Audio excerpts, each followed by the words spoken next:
Feel safe and comfortable doing so. You can gently close your eyes or just soften your gaze, looking at a point a few feet in front of you without really focusing. Let's start with a simple instruction. Let your shoulders drop.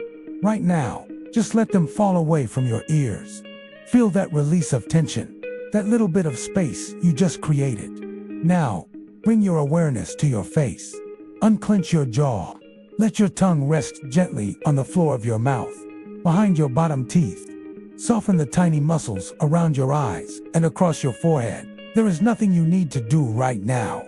There is no battle to fight, no march to complete, no orders to follow.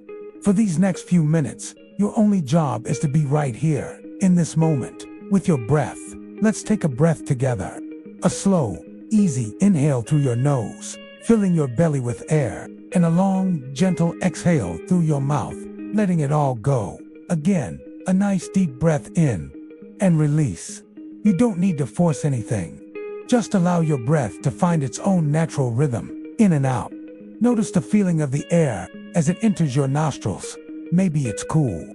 And notice it as it leaves, perhaps a little warmer. With each exhale, imagine you are releasing a little more tension, letting go of the day's worries, the to-do lists, the mental chatter. Just let it all drift away with your breath.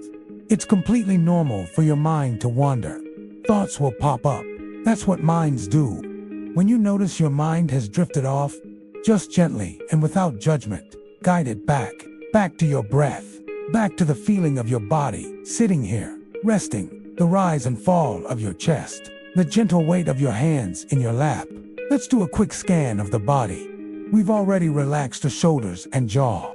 Now bring that sense of softness down your arms, all the way to your fingertips. Feel your hands become heavy and warm. Let the relaxation spread across your chest and into your belly. Let your stomach be soft.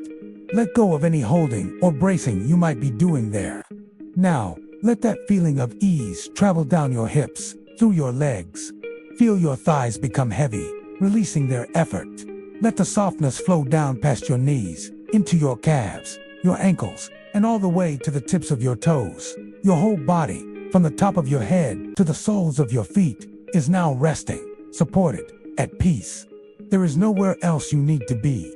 Everything that needs your attention can wait. This time is a gift you are giving yourself. A moment to recharge, to reset, to just be. Feel the ground or the chair beneath you, holding you up completely. You don't have to hold yourself up. You can surrender to that support. You are safe. You are okay. Stay here in this quiet space for a few more moments, just breathing, soaking in this feeling of calm. This is your natural state. This peace is always available to you, just a few breaths away. Remember this feeling. Know that you can return to it anytime you need to, just by pausing and paying attention to your breath. Now, when you're ready, let's slowly begin to bring our awareness back to the room. You can start by wiggling your fingers and your toes. Maybe gently roll your shoulders or stretch your arms overhead. Take your time. There's no rush.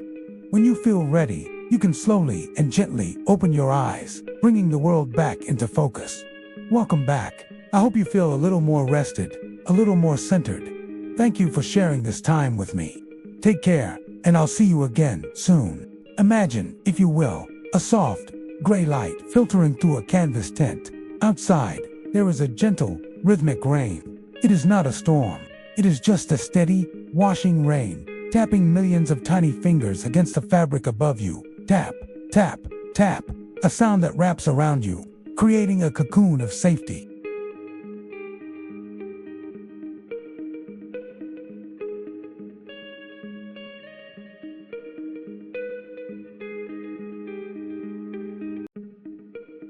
Your head rests on a pillow that feels just right, cradling you in comfort.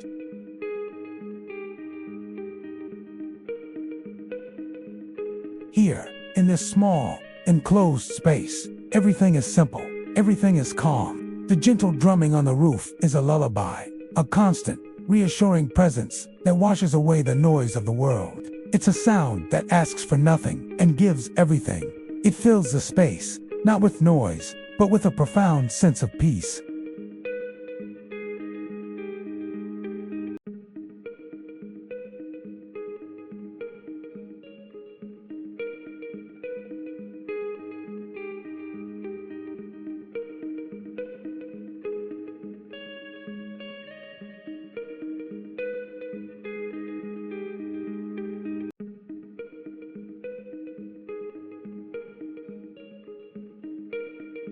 The scent of the rain-soaked forest floor is invigorating and clean, a natural perfume that you can't bottle. It's the smell of life, of growth, of nature breathing a deep, cleansing sigh. You close your eyes, letting the sounds and smells wash over you. The rhythmic tapping becomes the heartbeat of the world. Each drop that lands on the tint is a tiny note in a grand, natural symphony.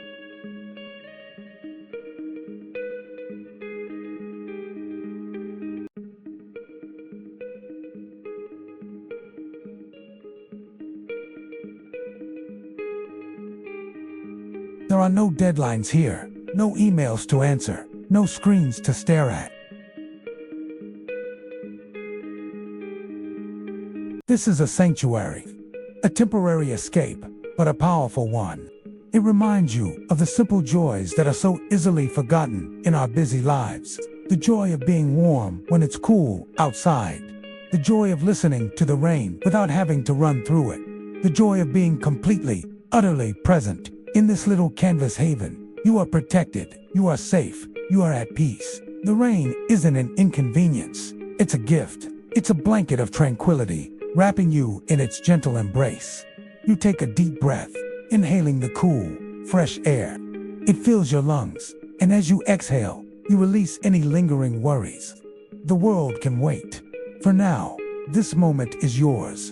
The patter of the rain continues, a steady, soothing drumbeat. It's a sound that has been calming souls for millennia, connecting us to the ancient rhythms of the earth.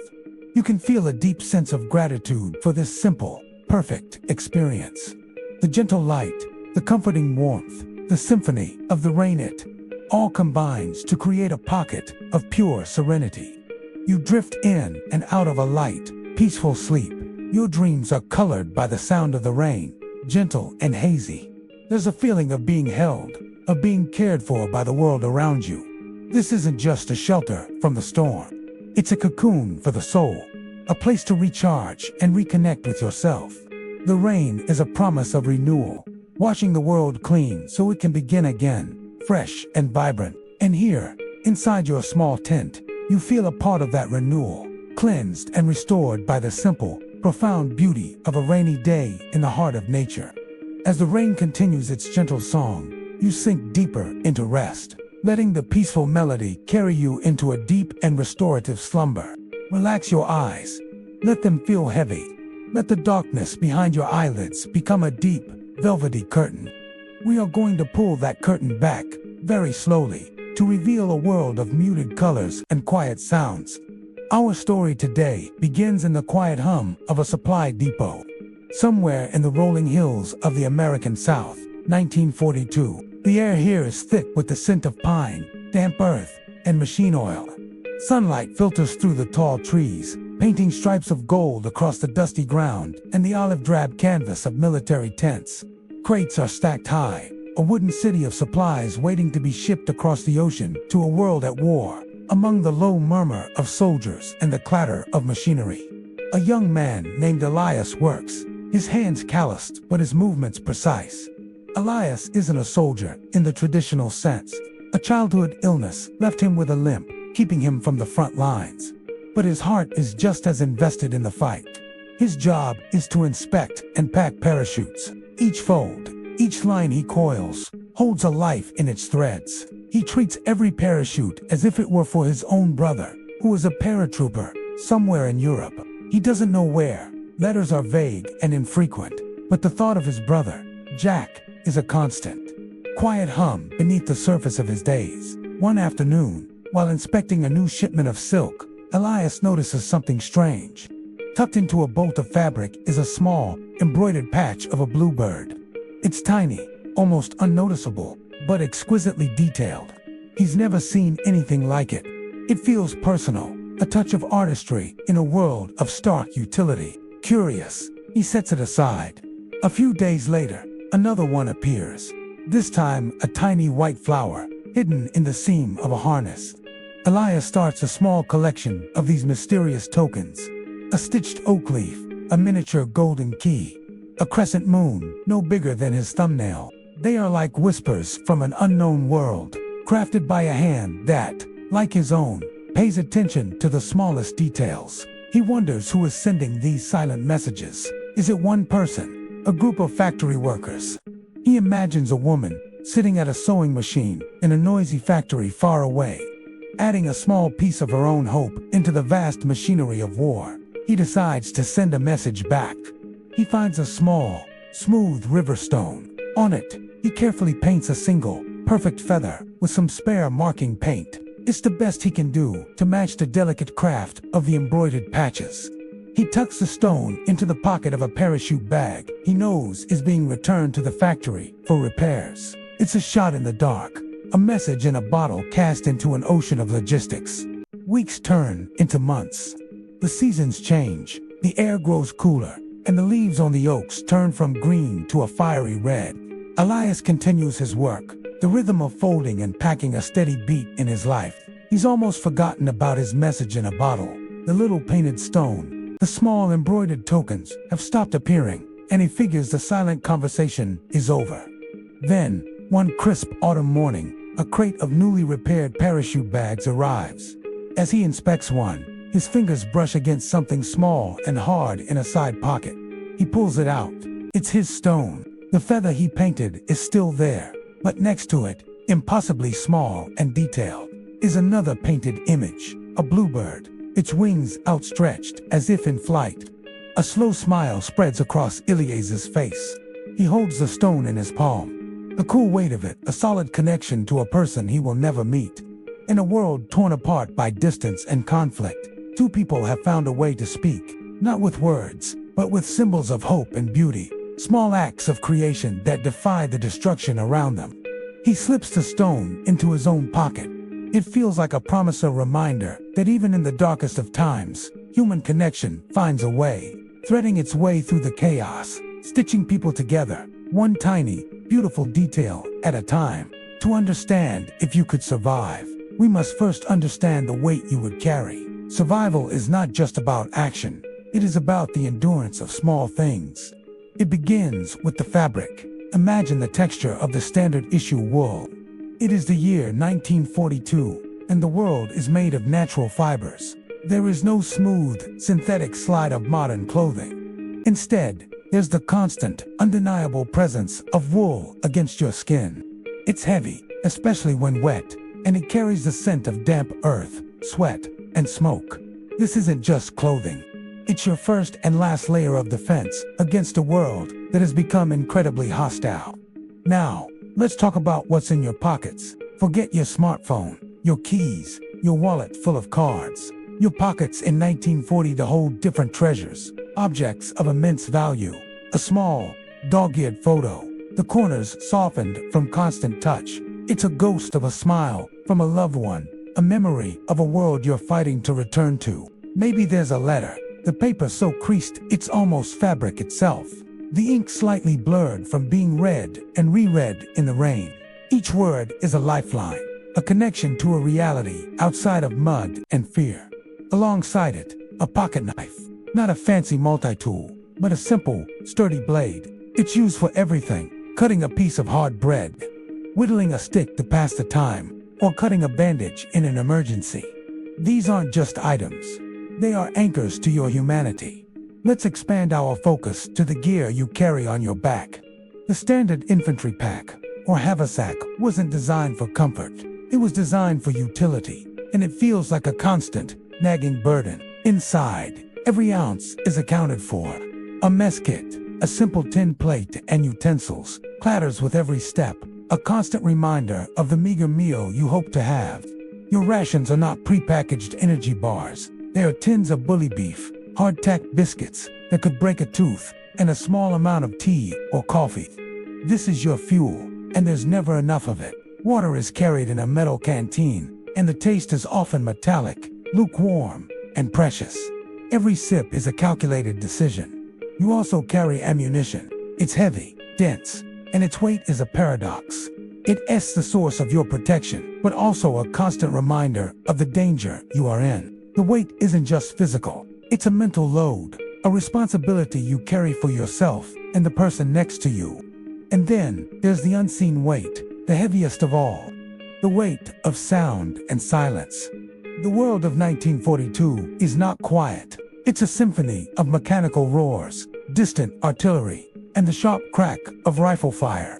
But in the moments between, there is a silence that is just as loud. It's the silence of anticipation, the tense stillness before an attack, the quiet of a long march where everyone is lost in their own thoughts. You learn to read this silence, to feel the difference between a peaceful lull and a dangerous quiet. You carry the memory of every sound, every shout, every explosion. They echo in your mind long after they've faded from the air. This auditory landscape shapes your reality, keeping your nerves frayed and your senses on high alert 24 hours a day. So, could you survive? It's not about whether you could run or fight. It's about whether you could endure the constant itch of wet wool, the gnawing emptiness in your stomach, the crushing weight of your pack, and the haunting silence between the sounds of war. It's about finding the strength in the smallest of things, a familiar photograph, a shared joke in a trench, the taste of hot tea on a freezing morning. Survival in 1942 wasn't a single act of heroism. It was a million tiny acts of endurance, day after grueling day. It was about carrying the weight, both seen and unseen, and still finding a reason to take the next step. What do you think? Could you carry that weight? Let me know your thoughts in the comments. Today, we're going to try something a little different. I want you to close your eyes, or just find a quiet spot, and let your imagination take over. We're going on a journey, a sensory experience, to a specific time and place. Let's begin. Picture yourself standing in a long, quiet line. The air is still thick with the scent of mothballs and freshly starched fabric. It's a smell that speaks of preservation, of things stored away, waiting. You shuffle forward, your shoes making a soft sound on the worn wooden floor. The room is dimly lit, perhaps by a single bare bulb overhead, casting long shadows that dance along the walls. Finally, it's your turn. A stack of clothing is placed into your hands. Feel the surprising weight of it in your arms. It's heavier than you expected, solid and substantial. The fabric is folded with a precision that suggests discipline. Let's start with the first layer. You pick up the undershirt. It's made of a simple, honest cotton, either crisp white or perhaps dyed a pale, light olive green.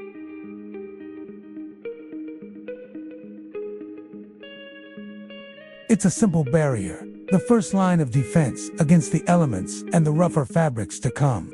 It settles comfortably, a foundation for everything else.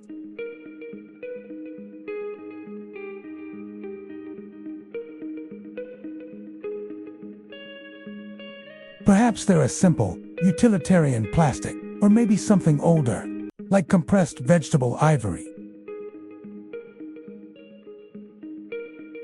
The buckle clinks shut, a final, metallic sound. Your feet are next. You pull on a pair of thick, ribbed wool socks. They come up high on your calf, providing a cushion and another layer of warmth. They feel snug, almost tight, ready to protect your feet from the stiff leather of the boots that await. You can feel the complete change. The combined weight of the clothing is significant. You feel armored, encased. You take a few steps.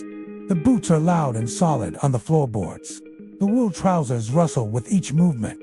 You raise your arms, feeling the slight resistance of the multiple layers of fabric. You are no longer just you. You are part of something larger, dressed for a purpose. The uniform has transformed you. The sense of mothballs, wool, and leather now follow you like a shadow. You are ready. Thanks for joining me on this little imaginative journey.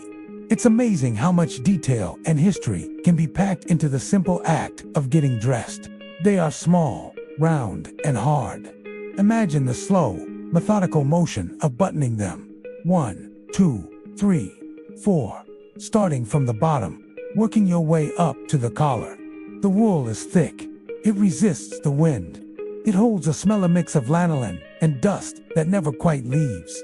This isn't just a garment. It's a story woven into every fiber. It's the story of hands that carded the wool, spun the yarn, and knitted the intricate patterns. A story that traveled across oceans and generations. We're talking about the Aran sweater, a true icon of heritage and craftsmanship. Have you ever stopped to think about the clothes you wear? Not just how they look, but the history they carry. The Aran sweater, hailing from the windswept Aran Islands off the west coast of Ireland, is more than just a cozy knit. It's a canvas of symbols. The cable stitch, representing a fisherman's ropes, a wish for a safe and bountiful day at sea. The diamond stitch, a symbol of the small island fields, hoping for wealth and success. And the zigzag stitch, mimicking the twisting cliff paths of the islands. Each family, each clan, was said to have its own unique combination of stitches, a pattern as distinct as a signature. It was a language understood by those who lived by the rhythm of the tides. In the past, if a fisherman was lost to the sea, it was said his sweater's pattern could identify him, connecting him back to his home, his family. A somber thought, but it speaks volumes about the deep, personal connection these garments held.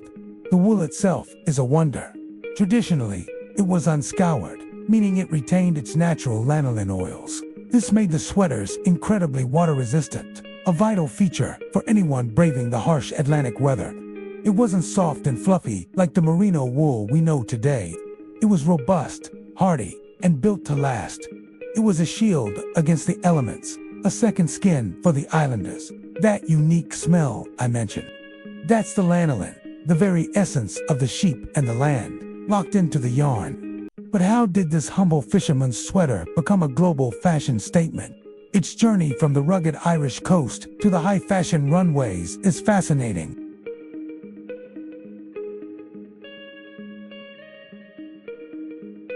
Everyone wanted one. It became a symbol of bohemian cool, of a connection to something ancient and real in a rapidly modernizing world. Style icons like Grace Kelly, Steve McQueen, and Marilyn Monroe were photographed wearing them, cementing their place in popular culture. The sweater was no longer just for fishermen. It was for poets, artists, rebels, and dreamers.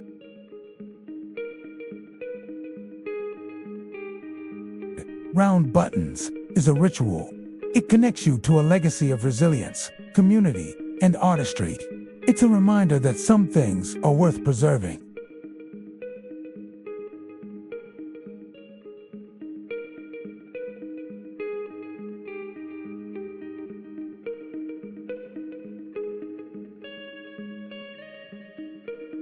Today, we're doing just that. We're stepping back in time, into a pair of trousers that walk through one of the most significant periods of the 20th century.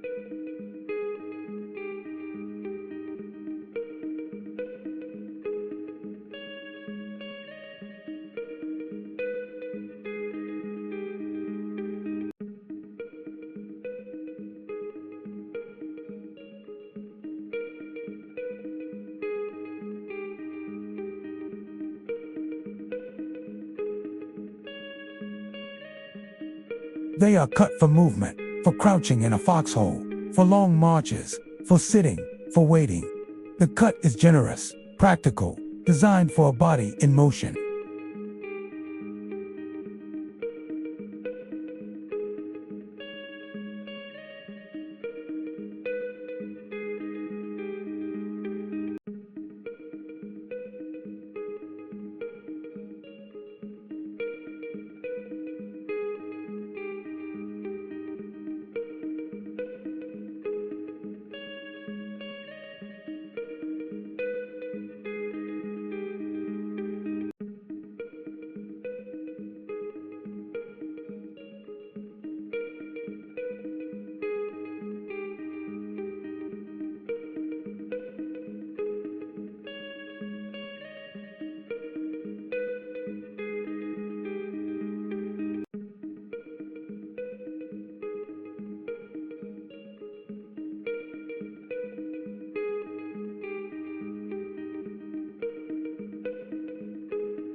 They're not for style.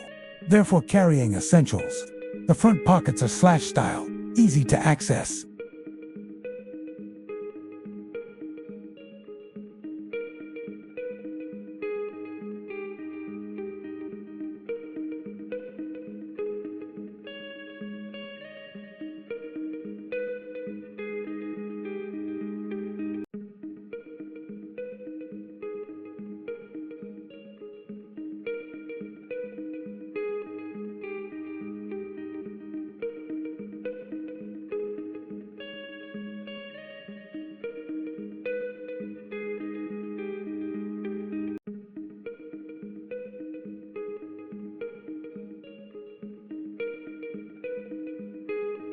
This was so they could be worn with canvas leggings or tucked into combat boots.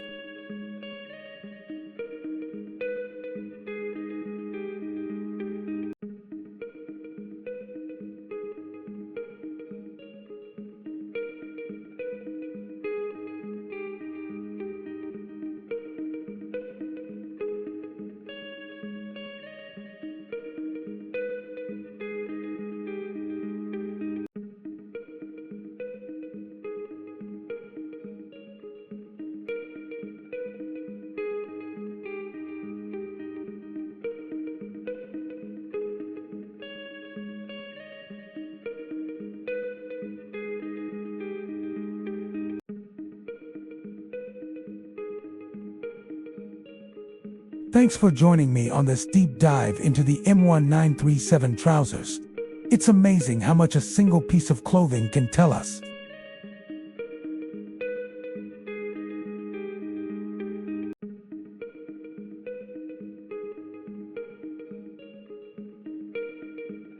You fasten the belt, a simple web belt with a brass buckle.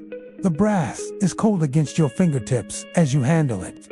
You slide the metal tip through the buckle and clamp it down. Click, a small, definitive sound of security. It's a sound that grounds you, a tiny piece of a much larger ritual. This isn't just a belt. It's the first step in becoming something more than yourself. It's part of a uniform, a symbol of readiness and discipline. This simple act is repeated thousands of times by thousands of people, all with a shared purpose. The click isn't just a sound. It's a promise to be ready, to be prepared for whatever the day holds. It's the moment you transition from an individual to part of a unit. The feeling of the coarse webbing cinching tight around your waist is familiar, comforting even. It's the feeling of being locked in, both physically and mentally. Now, look down at your feet. Survival begins with the feet. It's a lesson learned through hard miles and long days. You are issued socks, heavy cushioned-soled socks. They are thick, absorbing the space inside the boot, creating a protective layer between your skin and the tough leather. You pull them on, feeling the wool and cotton blend stretch over your heel and up your calf. Each fold and crease is smoothed out, a preventative measure against the blisters and hot spots that can cripple you on a long march. An army, as they say, marches on its stomach, but it gets there on its feet. Taking care of them is not a luxury. It's a fundamental part of the job. These socks are more than just clothing. They're your first line of defense against the terrain, against the relentless friction of movement. And then, the service shoes. The Type 2 service shoe. You pick one up, feeling the weight of it in your hand. The leather is stiff but durable, smelling faintly of polish and hard work. The rubber sole is thick, designed to grip the earth, whether it's mud, rock, or pavement. You slide your foot in, the sock cushioning the entry. The boot feels snug, an extension of your leg. You begin to lace it up, pulling each lace taut through the eyelets. The process is methodical, deliberate. Cross, pull, cross, pull. You're not just tying a shoe. You're securing a piece of vital equipment. The laces are strong, waxed to resist water and wear. As you pull them tight, the boot molds to your foot, becoming a part of you. You wrap the excess lace around the top of the boot and tie a firm, double knot. A knot that won't come undone when you're moving, when you can't afford to stop. You stand up, testing the weight. The boots feel solid, grounding you to the floor. You take a few steps. The sound they make is heavy, purposeful. It's the sound of someone with a place to be and a job to do. This entire process, the belt, the socks, the boots, is a ritual of preparation. It's about building a foundation, both literally and figuratively.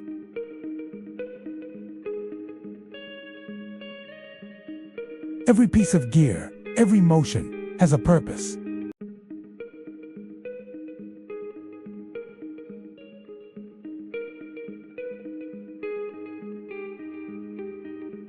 With each step of the routine, your focus narrows, your mind sharpens. The distractions of the outside world fall away, replaced by the immediate reality of the task at hand. This is more than just getting dressed. This is armoring yourself. This is the quiet moment before the noise begins. It is the beginning. Take a moment and visualize it with me. See the leather. It's a deep, russet brown, rich and full of potential.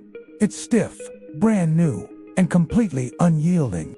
It hasn't been shaped by wear or softened by time yet. It's a blank canvas for all the miles you're about to walk. Bring it closer.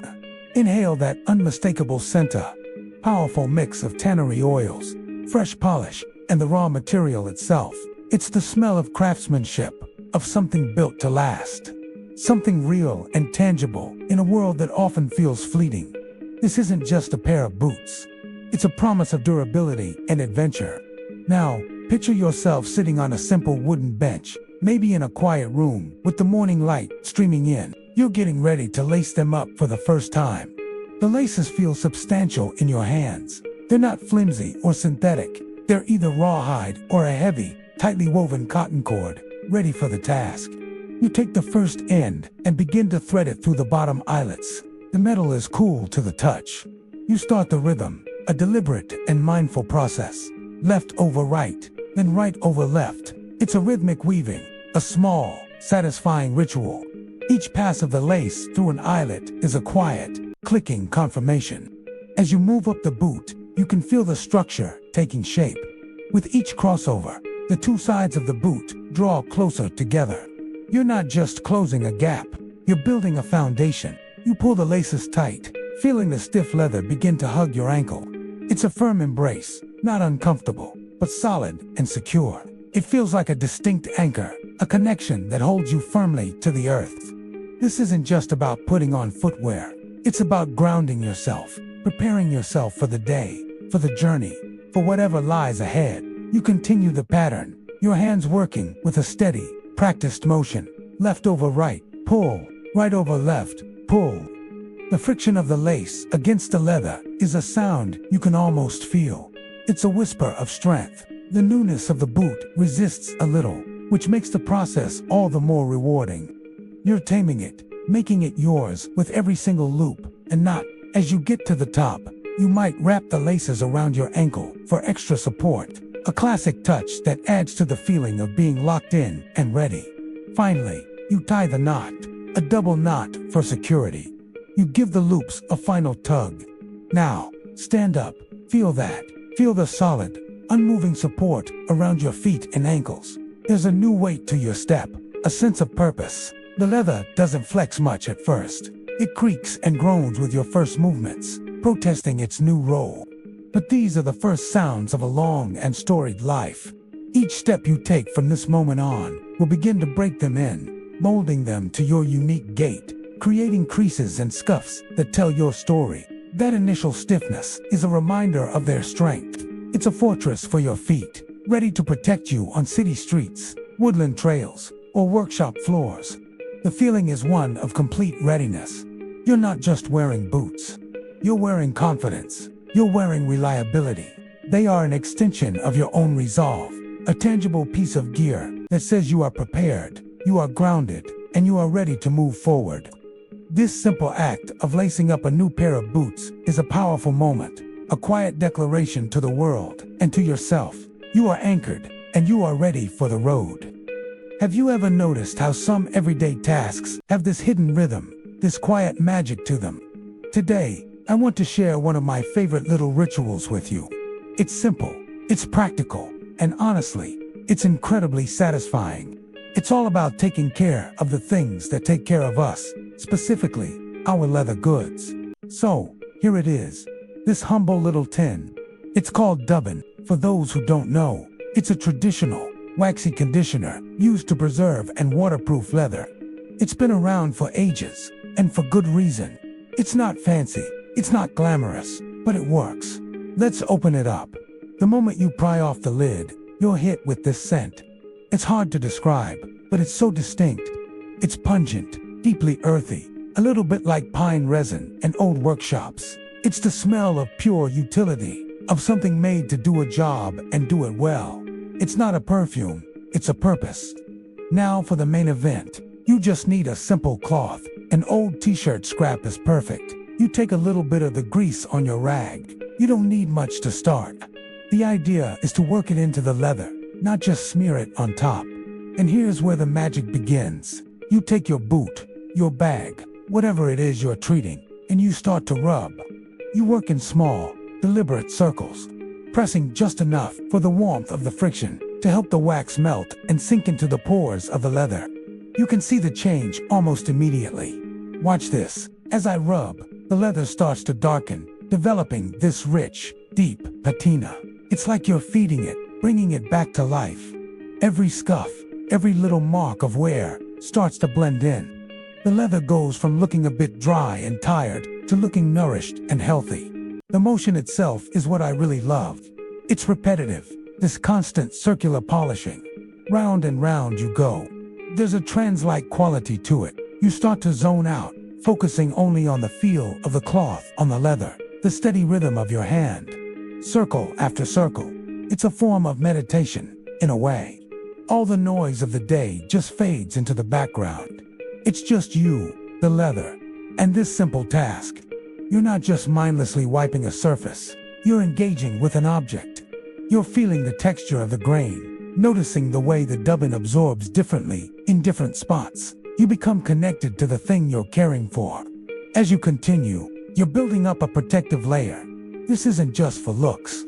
This wax is seeping into the fibers, conditioning them, making them supple, and creating a barrier against water. You're making your boots ready for a rainy day, for a muddy path. You're ensuring they'll last longer, that they'll keep your feet dry and protected. There's something so fundamentally satisfying about that. This simple act of care extends the life of your gear. In a world of disposable everything, taking the time to maintain something feels like a small act of rebellion. You're not just a consumer. You're a caretaker. Look at the difference. One boot treated, one not. The treated one is darker, richer, and you can just tell it's ready for anything. The other one looks pale and thirsty in comparison. It's a pretty dramatic transformation from just a few minutes of work. This whole process is about more than just waterproof shoes. It's about slowing down. It's about appreciating the materials and the craftsmanship of the things we own. It's about the quiet satisfaction of a job well done with your own two hands. Protecting the leather, protecting your feet, and in a way, finding a little moment of peace for yourself. So next time you have a pair of old leather boots sitting in the closet, maybe give this a try. Find a quiet corner, put on some music, and just get lost in the rhythm of the circles. It's a rewarding little ritual that pays you back every time you step out the door. Have you ever wondered what it was like for a soldier in World War II to live out of a bag? Not just any bag, but their entire world folded and buckled onto their back. Today, we're unboxing a piece of that history. This is the M1928 haversack. Right away, you can see this isn't your modern-day backpack. There are no zippers, no nylon, just a complex origami of heavy cotton duck canvas, straps, and buckles. The color is this classic, faded khaki green, and it smells of history and a little bit of warehouse dust. This was the standard issue pack for the U.S. Army GI at the beginning of the war, designed to carry everything he needed to fight and survive. Let's break down how this thing even works. At its core, the haversack is this main upper compartment. This is where a soldier would keep his rations, his mess kit, the M1910 or M1932 model land, his toilet articles. You've got your toothbrush, razor, and shaving cream in a small pouch. The flap comes over the top and secures with these two straps right here. It seems simple enough, but this is where it gets interesting. This system was all about modularity. See this piece of canvas attached to the bottom? This is the diaper or carrier. It was designed to hold the bulky stuff. A soldier would place his bedroll, which consisted of his wool blanket, shelter half, and poles, right here. Then, you'd fold these sides up and secure it all with these long straps. It's a bit like wrapping a very awkward, very important present. Once packed, this entire bundle would then be attached to the bottom of the main haversack, using another set of straps and buckles. But wait, there's more. The haversack didn't just carry gear. It was part of a larger system, the M1928 infantry equipment set. It attached to a pistol belt or a cartridge belt, which held ammunition, a canteen, and a first aid pouch. And on the haversack itself, you have these attachment points. This is where you'd lash your entrenching tool or shovel, or pickaxe and your bayonet. The idea was to distribute the weight and keep essential items within reach. Now, let's talk about the user experience. By all accounts, this pack was not loved. It was complicated to assemble, especially in the dark or under pressure. Imagine fumbling with all these straps and buckles with cold, wet fingers. It was also notoriously uncomfortable. The weight wasn't well distributed, and it rode high on the back, causing a lot of strain. Getting to your gear quickly was a nightmare. To access the main compartment, you often had to unbuckle the entire bedroll carrier from the bottom. Because of these flaws, the Army developed new, simpler pack systems as the war progressed, like the M1943 and M1945 packs. These were more like modern backpacks, with larger main compartments and fewer confusing straps. However, the M19 to 8 haversacks saw service from the beaches of Normandy to the islands of the Pacific. It's an icon of the early war, GI. Holding this, you really get a tangible sense of the past. You can almost feel the weight that a young soldier carried, not just in pounds of gear, but the weight of the world on his shoulders. Each strap, each buckle, tells a story of ingenuity, of hardship, and of resilience. It's more than just a bag. It's a time capsule. First, the shelter half. This is your roof. A rectangular piece of canvas that, when snapped together with another soldier's piece, makes a tent. You fold it, you roll it. You must roll it tighter, compressing the air out until it is a dense cylinder of fabric. You strap it to the pack. Next, the mess kit. This is your plate, your cup, your fork, and spoon. It all fits together, a neat, metallic package. You place it in the designated pocket of the haversack. The sound of metal on canvas, a familiar little click. Now, the essentials for survival. Your canteen, full to the brim. The water inside is your lifeblood on a long march. You check the cap, ensuring it's screwed on tight. Leaks are not an option. Alongside it goes the first aid pouch. Inside, a single Carlisle bandage. One dressing for one wound. You hope you'll never need it, but you pack it with care, knowing its worth. Next are the rations. In World War II, this might be the K ration. A box for breakfast, a box for dinner, a box for supper. Each one a compact collection of calories. Canned meat, biscuits, a fruit bar, coffee powder, sugar, and a few precious cigarettes. These are more than just food. They're a taste of normalcy in a world turned upside down. A small comfort at the end of a long day. You stack them neatly in the main compartment of your pack. Then comes the ammunition. The M1 Garand rifle uses an 8-round in-block clip. You carry these in a cartridge belt. 10 pockets, each holding one clip. That's 80 rounds. You might also have bandoliers slung over your shoulder, each carrying another 48 rounds. Every single bullet is heavy. The weight of your ammunition is a constant, pressing reminder of your purpose here. You check each clip, ensuring the rounds are seated correctly. Personal items are a luxury, but a necessary one. A razor, a toothbrush, a small bar of soap. Maybe a photo from home tucked into a waterproof sleeve. A letter you've read a dozen times. These are the things that keep you human. They go into a small ditty bag, squeezed into whatever space is left. You also have your poncho or raincoat, folded flat. It sits against your back, a barrier against the elements. Finally, the entrenching tool. The small, foldable shovel is your best friend in the field. It digs your foxhole, your sanctuary from enemy fire. You secure it to the outside of the pack. The bayonet, in its scabbard, hangs from your belt, ready at a moment's notice. Now, you lift the pack. It's heavy. The straps dig into your shoulders. You adjust them, shifting the weight until it sits just right. This pack, this collection of canvas, metal, and personal history, is your home on the move. Every item has a purpose, a place. It's a system perfected through trial and error, a testament to the needs of a soldier in the field. As you stand there, fully equipped, you're not just carrying gear. You're carrying the weight of responsibility, the tools for survival, and the hope of returning home. From the shelter half that forms your tent to the single bandage that could save your life. Every piece of this kit tells a story of ingenuity and necessity.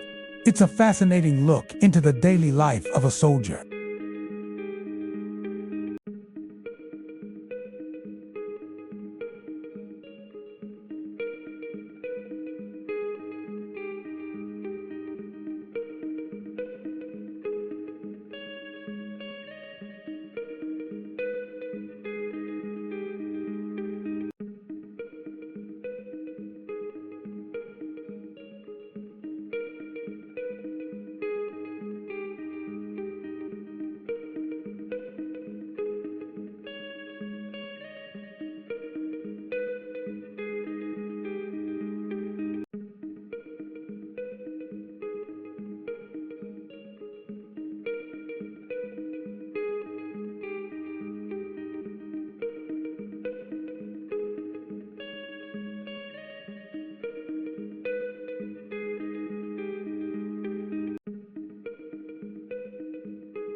Each person had to be sufficient. The design had to be durable, lightweight, and easy to clean in the field. The result was this masterpiece of utilitarian design. It was issued to soldiers in World War I, carried through the jungles and fields of World War II, and continued to serve in Korea, Vietnam, and beyond. Each scratch, each dent on a vintage kit tells a story of a meal shared far from home, a moment of respite in the midst of chaos. But the mess kit's journey didn't end on the battlefield. When soldiers returned home, they brought their skills and their gear with them. The mess kit found a new life in the burgeoning world of outdoor recreation.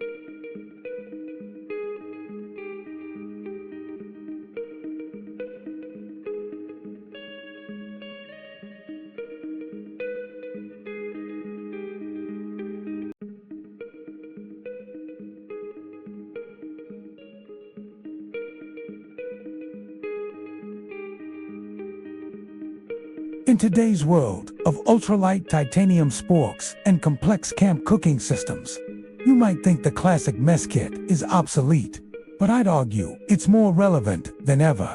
There's a certain charm, a connection to a simpler time that you get from using one. Cooking a meal in a pan that your grandfather might have used connects you to a legacy of adventure.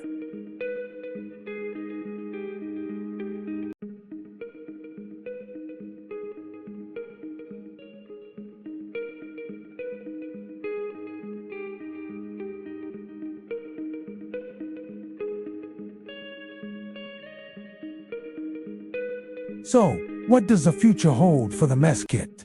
While materials and designs evolve, the core concept remains unchanged. Modern versions might be made of different alloys or have non-stick coatings, but the spirit is the same.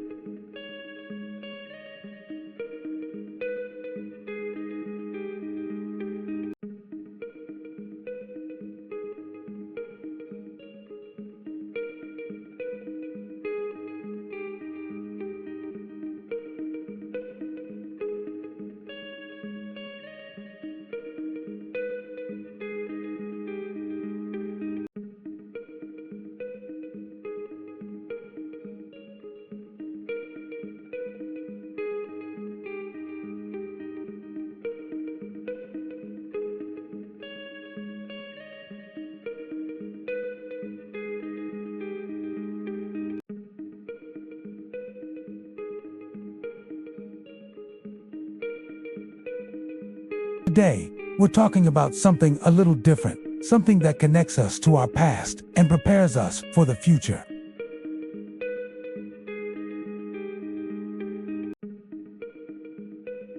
Let's talk about the classic toilet article set. Imagine this: you're packing for an adventure, maybe a long hike, a camping trip, or just preparing a go bag for any situation.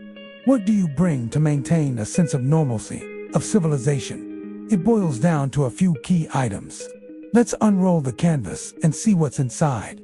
First up, a small roll, and inside, a safety razor. Not a disposable plastic one, but a sturdy, reusable piece of steel. This isn't just about shaving, it's about a ritual. The careful act of using a safety razor connects you to generations past, your father, your grandfather. It's a moment of precision and focus, a small act of control and self-care, when everything else might feel unpredictable. It's reliable, durable, and the blades are compact and easy to pack. It's a tool, not a throwaway product. Next, we have a bar of soap. But this isn't your fancy department store soap with a dozen unpronounceable ingredients. This is soap that means business. It smells of citronella and lye. The sharp, clean scent of lye tells you it's effective, that it will cut through any grime the wilderness throws at you. The citronella, that's nature's own bug repellent. This single bar of soap cleans you, protects you, and grounds you with its honest, no-nonsense aroma. It's a multi-purpose powerhouse in a simple, solid form. Then, the toothbrush. Forget those soft, flimsy bristles. This one is stiff. It's designed for a real scrub, to make you feel truly clean. After a long day on the trail, using a toothbrush with stiff bristles feels invigorating.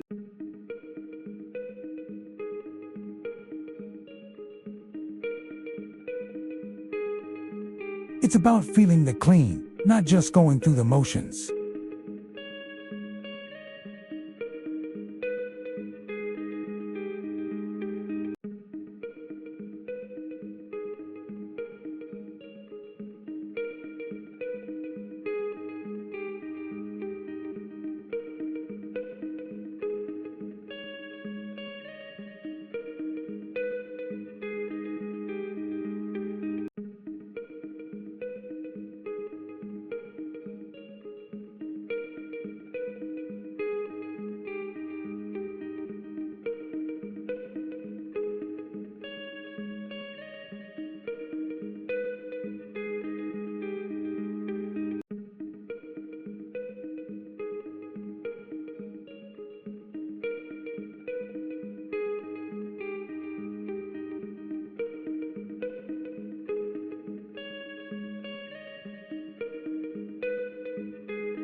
So next time you pack, think about what you're really bringing.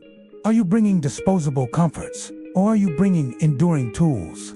Let me know in the comments what your essential old-school items are for your kit. I'd love to hear your thoughts. Let's talk about the gear we carry, the things we depend on when we're out there. We often focus on the high-tech stuff, the latest gadgets, the lightest materials. But today, I want to talk about something fundamental, something ancient in its purpose. The entrenching tool, the shovel. Think about it. It's not flashy. It's heavy steel, a solid wooden handle. It's the kind of tool that feels like it has a history, even when it's brand new.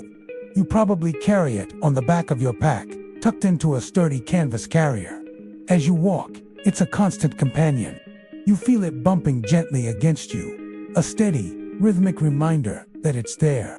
It's a reassurance, isn't it? A quiet promise.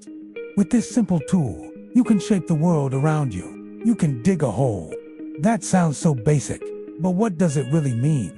It means you can build a shelter from the wind and rain. You can dig a fire pit to cook your food and keep you warm through the night. It means you can manage your waste responsibly, leaving no trace. With this, you can make a bed in the earth itself, a place to rest your weary body. You can create a small piece of civilization in the middle of the wilderness. But there's a cost to this security, and that cost is weight. Every piece of gear adds up. We obsess over grams, but this tool is unapologetically heavy. The weight adds up.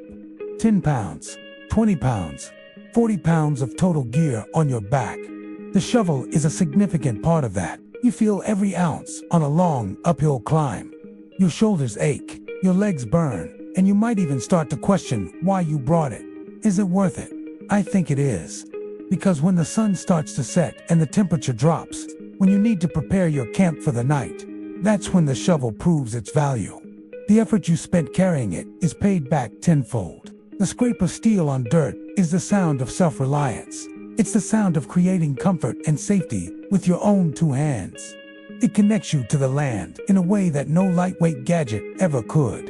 You see, the entrenching tool is more than just a piece of metal and wood. It's a symbol. It represents preparation, hard work, and the ability to not just pass through the wilderness, but to live in it, even for a short time.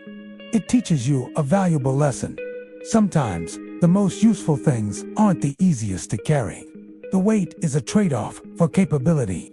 It's a physical manifestation of the old saying, hope for the best, but prepare for the worst. So next time you're packing your gear, and you hesitate when you pick up that shovel, remember what it really is. It's not just dead weight. It's your fire pit. It's your shelter.